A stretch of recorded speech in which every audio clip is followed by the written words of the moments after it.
Hello everyone, and welcome to another episode of Design Diaries here on the Rene Plays Games podcast feed. It's March, and this episode's coming a week early because my wife and I have been talking about our one-shot of Dick Wizards by Wolfman Zella and Weird Wolf Entertainment, but I decided that I want to do a little bit more writing to pay an homage to the city of Providence where the game takes place, which is also the city in the state that we are from. So I just decided I was going to take a little bit more time with it, and that will be coming out next week instead now, and you're getting Design Diaries this week. And that means this is the third episode of Design Diaries focusing on Gardens of Rust, the biggest game I've ever tried to develop along with my friend Christian Grundel of the DMs After Dark. So you've heard about this game a couple times already. If you haven't, I recommend going back and listening to the first two Design Diaries episodes, just so this makes a little bit more sense.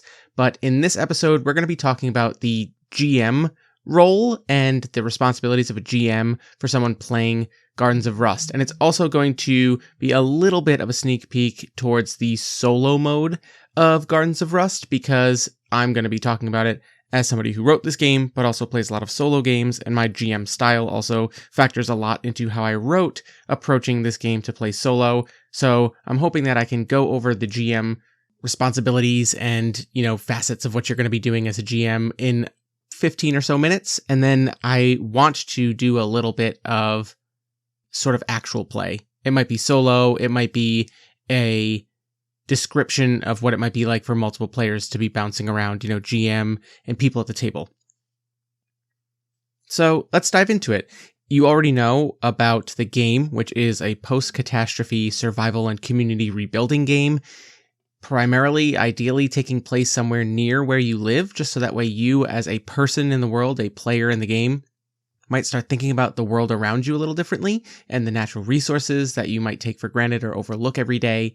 And we're talking about a world without technology, or really limited technology as far as what we've grown accustomed to and know. Like my entire life would pretty much be undone as far as, the tools I have at my disposal. Then in week 2, or the second episode of this, I recorded a character creation all about what is it like for a player and a character to play this game. What's your character going to be like? How are you going to make them, and how are they going to engage with the world? So we do have 2 characters that we've made in this series. We have a musician who was just about to get famous, and then it didn't happen because the world effectively ended, or this region, or what have you. And we have a biology professor. So, all right, we have those 2 characters, and now say you are the GM, you just did your session 0, you talked with your friends, and these are the 2 characters that they've made. Okay, cool. We got a face in the form of a musician, and we have a scientist in the form of this professor. We don't really have a fighter, but you know what? Let's figure out what we can do. The GM has the map of the area where you are going to be playing this game, and ideally you and the players have spent some time, again, in that session 0, just kind of ruining the map, right? We talked about this in the first episode. You're going to go get a road atlas, or you're just going to go on Google Maps or Google Earth, and you're going to make your own version of it where you're going to say, this area got wiped out when this dam broke. This area caught fire in, raids and looting and fighting and stuff like that. And, practically this entire city center is a wasteland, or we don't go there. Or, if there are places like natural gas refineries or, power plants and stuff like that, that's a terrifying place to maybe say something went wrong, or maybe they're still there and they haven't been turned on. And that's a great place for a project for someone like a scientist, if they are interested in seeing if they can repurpose something like that.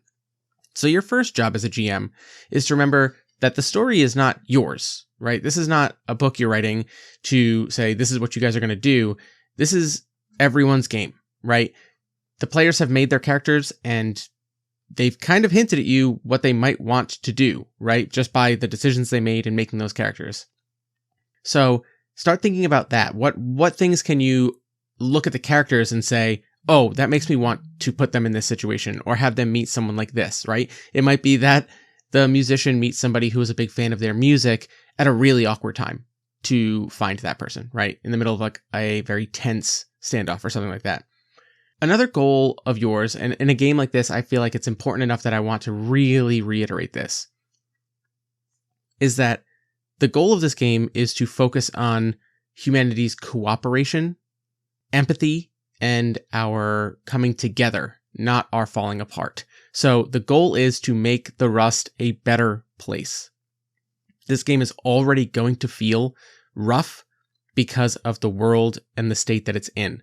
So you want to set your characters up, your players up, to make big changes for the better. But they're going to have to earn it, because this game is about hard decisions and their consequences. You can't save everyone, but the characters are probably going to try. There's going to be times where they have to make a hard choice. Let that hit, let that moment have its due, but present them with hard decisions, difficult scenarios.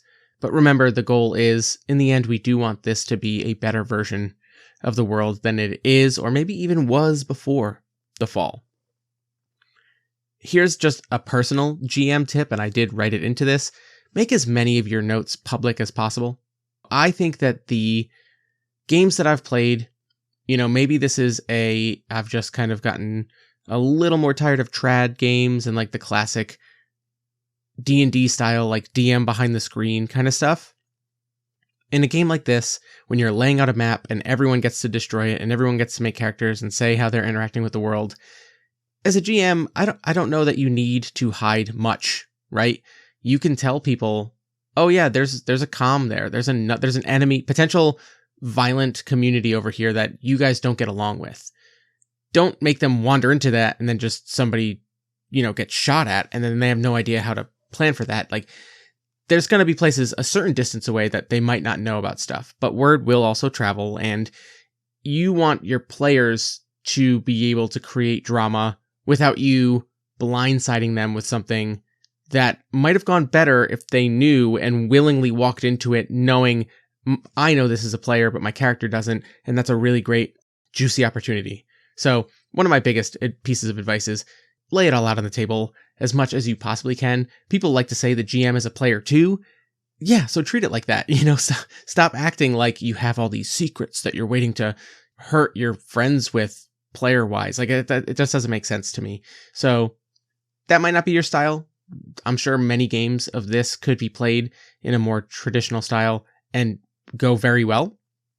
But there's certain times where I think leaving it all open is better. I mean, don't tell them about the people in that community that they don't know about. Don't tell them about their community's goals or this character's weakness or what have you. But tell them, you've heard tale that there's something dangerous over there. So that way they just have an idea. And then, like I've said, this is reiterating, listen to what your players want and give it to them, but make them earn it. So how do you do that? Those are like the basic tenets of GMing Gardens of Rust. So how do you do that? Well, you have your map, you have your players and their characters. The player phase of Gardens of Rust is going to feel a lot like a traditional pseudo hex crawl, or maybe point crawl if you don't want it to be as granular. We are going to have rules for, traversing from hex to hex, or it might just be, I'm going to travel from here to here. And really what you're doing is, instead of saying this hex has this rust die for a difficulty because of terrain, because of potential threats, because of whatever, you'll just say the journey from point to point has a rust die of whatever because of threats, because of terrain, because of whatever, right? But that way it makes it really easy to say, like, okay, you're heading here. I know what lies between here and here. I know what trouble I've put roughly here. You know of most of it, probably, again, keeping information above the table, but someone's still going to have to roll to travel, right? And I think that for the most part, travel checks are going to be every member of the expedition crew, every player in the player phase, every character is going to have to say how they are traversing this place or aid another player, right? Maybe they split up. Maybe you have a scouting duo ahead and you have people with the wagon behind that. So everyone, or at least both groups, should have someone rolling to see how the travel goes. And that's how you do it for a GM. You're going to set the rust die. You're going to consider a lot of things, right? One, what's there? It could be terrain. It could be what happened after the fall. It could be the weather. The weather could be an enormous factor in this. people don't think about this because we just get in our cars or we get in the bus and public transport or subways and things like that. When those aren't running and modes of transportation are subject to the elements for the most part, then the weather plays a way bigger deal in getting places. So that might increase your rust die size, or it might make you roll under pressure, which is our version of disadvantage, because it might require a second roll, regardless of if you choose to go, which is just a vitality fortitude roll to resist getting sick, right? And that's how this works. Is it's really nice, and you already know the die size, right? Because you have set the die size for this journey. It might differ for the overland travel versus the getting sick, right? But as a GM, you can kind of look at it and say, okay, I know the things that you're up against, and we're going to set dice for this, and you're going to roll against them with your own dice, however you feel is appropriate. So, and again, I want to say this, the players should know the rust die for any hex surrounding them and or path that they want to travel if you're doing it like a point crawl before they decide to do that, right? Let them know what they're up against before they decide which way they want to go. But it's going to serve as not just an easy reminder for the GM about difficulty, but a banner for the PCs. It can function as a threshold. Maybe you need to not just overcome this in a single roll. Maybe this isn't just an attempt to get through. Maybe this is such a treacherous site or deep in enemy territory that you turn it into an attempt. And getting through almost functions like a clock in Blades in the Dark or a game like that, where the group is making progress towards getting through this area, right? And you've set this as a D10. They're going to have to do really well. And on failures, you can introduce complications. On great successes, maybe you introduce rewards. So let's go into those two things, right? The rolls happened and you have the rolls. Let's say somebody, we don't have to go right to crit, but let's say somebody did really well, right? And there's not necessarily point-based abilities that are relevant in this moment. I mean, might be that they heal up themselves for a harm or a hope or a stress, or they help ally roll better on their roll. Those are all going to be always helpful, right? But maybe there's leftover success points and you as a GM are feeling particularly generous that day. So you decide to give them rewards. Maybe they find a cache that was hidden away that people have forgotten was out here or haven't forgotten, and that's going to be a problem in the future. But rewards in the Rust are really interesting, right? Overcoming any kind of challenge should not only be a reward in experience or roleplay or what have you, but you're going to want to give them stuff because this is a world where little things might really matter. It could be higher quality equipment, weapons, access to resources, or recruitment or procurement of like assets and NPCs. It might be a lot of things. It might be it might just simply be an opportunity. They did so well that maybe they run into somebody that they didn't expect to run into out here, and that person is somebody who could really help their community. Okay, that's great. Can you tell them how to get back? Or do you take them with you and then hope that they hang until you can bring them back? Or, even these rewards should come with questions and hard choices, but you can give them things that are going to help them succeed more and more frequently. And then on the other hand, failures, there's a lot that you can do as a GM, right? The GM moves for when a player fails a roll as their character might be as simple as inflicting harm or stress or hopelessness, right? Depending, did one of their items break? That might also be pretty stressful if depending on the item. You can impose a condition or have them roll to resist a condition, which is something that's going to cause them to roll as though their die sizes were lower. You can put someone or something in danger just narratively, a classic PBTA narrative style TTRPG move, right? Put something or someone in danger. Introduce complicating new information or introduce a new threat, right? Classic PBTA GM moves, which these are very much inspired by. You can present a risky alternative. Maybe that opportunity has gone, but it's not the only way. And the new way might be harder, but they didn't lose out entirely. Play on their fears or their hopes or their backstory. Provide an opportunity to learn from failure or just mess with their gear, right? They lose something, they break something. It's really important to remember that, we don't want this to be a resource management game as far as keeping track of inventory and numbers and fine number crunching, but it's about access to those things. And it's about when they need it, do they have it, how well it's going to work. Then there's a few other things that the GM is going to do. Obviously, we're going to get into the community phase. That might be the last episode I do next month. I don't even know if I'm going to do a community phase episode because it is the part that still requires the most playtesting. It is, I think it's really fun because it is a distinct stage in the gameplay loop of this game that represents downtime and the passage of time, because unlike pretty much any other game you ever play, you're going somewhere and they have resources and they can feed you and then you can just move on. The world is going to keep spinning. In Gardens of Rust, you come back to the comm and they need you. Your absence has been felt. Thank you for going out into the Rust and doing whatever it is you needed to do in the player phase. But now we need to spend some time back home, make sure everything's good, fix some things, find some people, work on some projects, settle disputes. All of these things are going to be really important. And it's a chance for you to simultaneously zoom out from the player characters and focus on the community. And by focusing on the community and doing certain things, you're going to, as a group, start to seed future problems for the player phase to address, and also work on projects that are going to make future community phases and player phases better, because now your resources are more reliable or you're getting more of them, and now you can go work out trade and you can do other things. So the GM in that instance is going to do a lot of asset creation. And I mean, you know what? Before we go into the community phase stuff, let's talk about risks, right? Threats of the Rust. And this will be the perfect opportunity. We're going to go over one of the threats that is out there in the Rust and how to create a enemy or a threat in in this game.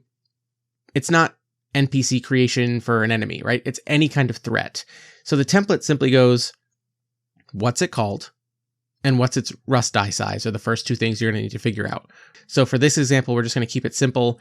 And we're going to say that this is just a Rust raider, right? This is a person who goes around and they take what they need, whether from the environment and abandoned places or people they run into along the way.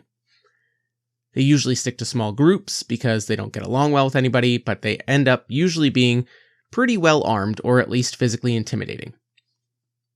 So then you have to think about, okay, what do they do? Right? So we're going to say this Rust Raider is a D6. They're pretty common. They're just people, right? It's not like you're up against something that's undefeatable or terrifying. They're just a person. If you can defend yourself, you can make some progress. So what would they do? I think that they would break something they don't need, right? Just to get on people's bad side. Maybe they grab someone or threaten someone. Maybe they attack, right? They bludgeon or punch. That would be, I think grab someone would be a very low point ability for a failure, right? A player rolls and they fail. It's easy for a Rust Raider to grab somebody and now all of a sudden they're threatening them. A slightly worse failure, maybe 2 or 3 points, might be that they hit you, right? You failed so bad at whatever you were attempting to do, you're going to get hit. Bludgeoned, stabbed, punched, whatever. Bigger failures, things like 3, 4+ points, maybe they take something from a PC, right? They disarm them or they steal something. If it's really bad, like 4 points or whatever, maybe they shoot. And that's very, very dangerous because not only is that 4 points of failure and the margin, which usually is something that the GM can just say, those 4 points go to harm. You get shot, you're going to take 4 points of harm, but firearms also just add flat bonuses to damage. So that 4 points of failure that they're spending in the margin is probably going to be more like 7 or 8 points, which for some PCs is enough to just take them out immediately. Which makes sense because guns. So yeah, let's go ahead and do a little scene, because that's another thing that the GM is responsible for, is framing scenes. So let's say that we have our musician and our professor, and they are traveling together out of their comm, and they are heading to a place where they need something from another comm. Let's go ahead and say that their comm is down in southern Rhode Island, and it is at a site that is a campground that I'm fully familiar with, that has like an old, I want to say it's like a World War II bunker at it. And they decided, if we're going to go somewhere, we're going to go here because this is incredibly defensible, right? It's right near the ocean too. It's right near a bay. It's right near some ship travel routes and things like that. So I think that they hunker down there, and they know that they have safety in the form of defenses. And I don't think this is true, but I'm just going to make it true and say that it just so happens that that base also happens to sit on a really nice freshwater aquifer for fresh water, because down there near the coast, a lot of the water bodies are tidally influenced and saline, and that makes it very difficult to convert that to fresh drinking water. So they're lucky that they have this big, fresh groundwater aquifer of fresh water that they draw up, and they actually use this to trade with other comms in the southern or coastal areas around here after the fall. And they're actually going to head to the port, and where there's a bunch of people who are using non-engine ships to be like a fishing community, right? They take the sailboats out, they sail out to the ocean, they go fishing, and they bring back a ton of fish. But they're out there in the ocean, and they are not always equipped with lots of fresh water. So it's a very convenient trade for our community that these two are coming from, and the fishing community that's not far off. They have a regular trade. They have a good relationship, which there, again, are rules for in the community phase. You can make connections and then grow that die size, the connection with other communities or NPCs that you work with regularly. We're going to say they have a really good working relationship. So our two PCs are traveling, and for the purposes of this AP, we'll do the point crawl version of a travel roll as opposed to a hex crawl version, because it's easier for audio fiction. And I'm going to say that the die size for this is not very difficult. We're going to say it's a usual D6, and it's only a D6 because of the time of year. It's a little crisp. It's getting warmer. It's the end of winter, but the fishing is starting to get good. Migrations of fish are coming around, and these fishermen are going to need fresh water, and we're just going to have to hunker down and walk through some pretty cold, windy weather to get this water to them so they can give us fish to bring back to our comm. So we're rolling against a D6 for our rust die, and let's take a look at our two character sheets and decide who's rolling what to get there. All right, so let's have some fun with this.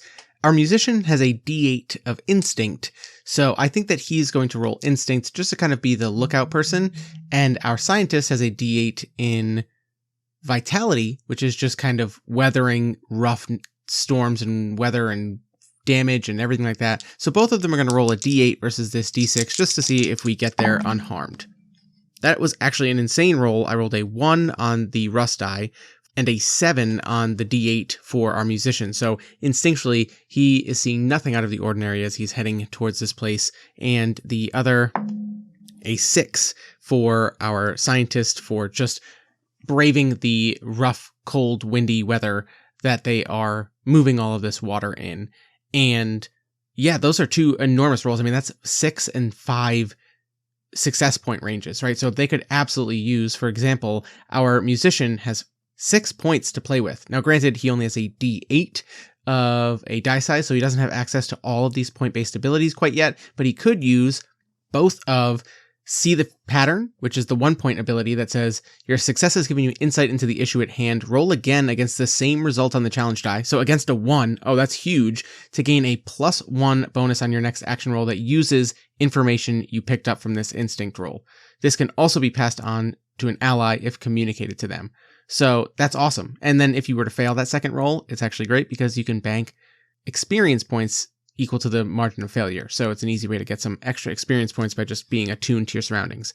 And he could use the 2-point ability, Trust Your Gut, to gain leverage on his next instinct roll, which we will just bank that. Likewise, our professor rolled a d8 for his vitality and got 5 points of success margin. So he has 5 success points to play with. He could use both the 2-point and 1-point ability as well. 1-point ability is Take a Breather. That allows you to remove a tick from your injury and harm track, right? So that is, he could heal up some damage if he felt hurt, if he had any damage to that. And the 2-point ability is Second Wind. Your body's getting used to the new demands of the rust. Whenever you succeed on a vitality roll, you can spend 2 success points to remove 1 condition affecting you or roll your next body-based action die as if you were suffering from 1 less penalty from your health track. So again, this would have been great if this was the end of the journey, right? The way back when he's shrugging off injuries and all these other things, he can act like a workhorse and strong and be just kind of pushed through it. But those aren't the most relevant. So maybe in the future he chooses not to roll on initial journey rolls with this and takes a chance on less good stat die, because if he fails, he gets experience. Sure, there will be complications, but that's the only way you're going to make those die bigger.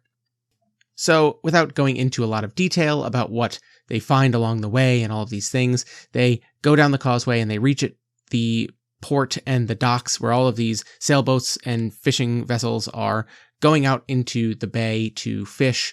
And just for one more roll, just to see if this is interesting, I think that why don't we roll diplomacy with our musician? So we'll be rolling creativity, diplomacy to show up and just kind of chat up these fishermen to see if he can get any more information or anything like that.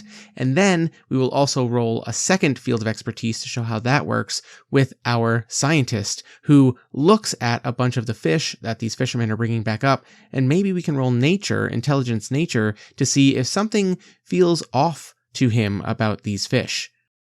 Our musician is going to, as the face, walk up and start friendly conversation, and we're going to allow this player to roll creativity diplomacy. Now, normally you could just say, roll creativity, but if you know that there's a field of expertise that functions in this or is relevant, you can always throw it out there. If the player doesn't have it on their character sheet, they don't get the bonus if they did, but this character happens to, and he has it at rank 1, which means that he's going to be rolling his creativity, which is his best die, a d8, and he gets a +1 for having a relevant field of expertise. Now, that may not seem like a lot, but in a game where +1 is going to raise your floor 12.5% and it raises your ceiling 12.5% because of a d8, that actually is a pretty significant bonus. And when you start getting to 2 and 3, they get really bananas. So I'm going to say he knows these people too, so I'm going to give him a really good advantage. Maybe, you know what, we'll keep the rust die size a d6, because something about these sailors, these fishermen, they seem on edge. So let's roll a d8 +1 against a d6 rust die. Oh my goodness. I rolled an 8 on the d8 for a 9, because he gets a +1, versus a 2 on the rust die. This is a familiar face, and he is a charmer. This guy shows up and starts talking to the fishermen that he deals with on a regular basis, and all of their stress and clear kind of caginess just dissipates, and they start talking to him about, yeah, we're catching a lot of fish, same fish as always, they're not catching less, but they seem different. They seem, sickly, or maybe there's something weird about them. And the musician looks over at the professor and just says like, well, I brought just the guy for this kind of thing. So let's go ahead and take a look. Same deal. We're going to roll a d8 +1 because the professor has intelligence nature for a field of expertise. So he's going to know about plants and animals and ecology for the region or something, it doesn't have to be super specific because this field of expertise is sort of broad, but we're going to go ahead and allow him to roll a d8 +1, but this is a little more complicated. I'm actually going to say, knowing exactly what's wrong with these fish without time, we might even turn this into an attempt. Maybe he has to take some of them back, cut into them, see if he can analyze anything. Again, without the proper technology, he doesn't have the tools he would have had to figure out the health of these fish. He just has to figure it out or remember if he can figure it out. I'm going to set this as a d10 rust die against a d8 +1. So no matter what, we're a little bit of a disadvantage. And let's see how our professor does. So close. We get a 6 +1 and against an 8 on the rust die. And while the musician player is looking over their character sheet to say, oh, my diplomacy roll, I succeeded so well. Can I do anything with either my diplomacy field of expertise point-based ability, which is bon mot, oh no, I can't. That's only going to give us better roles like dealing with these fishermen in the future. Or what about, can I use the ones from my creativity that I rolled on? And you look at 1 and 2 points, and it's to remove hopelessness or to recontextualize a question. And he says, oh, can I use the recontextualize a question one?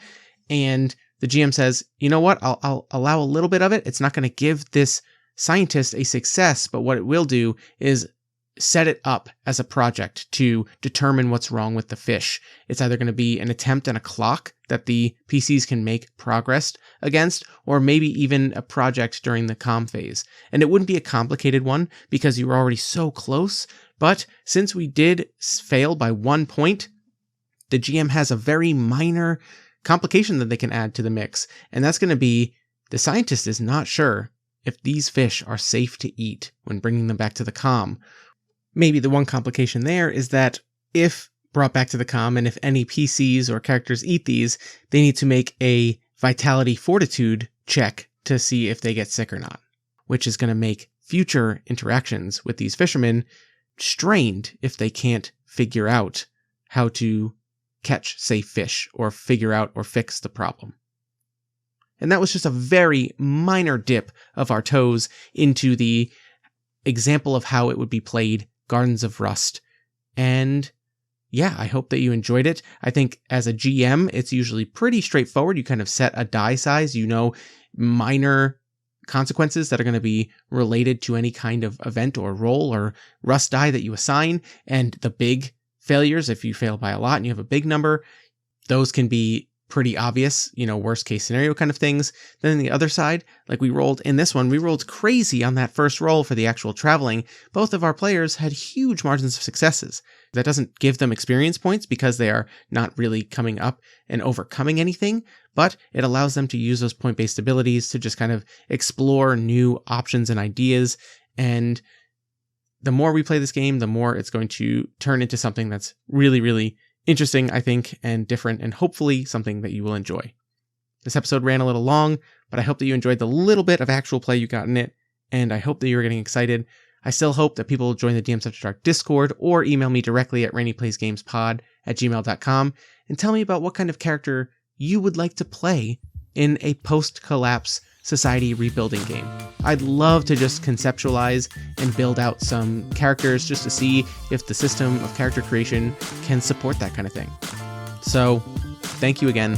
We're not doing outro spiels on these episodes, so until next time, go catch a fish.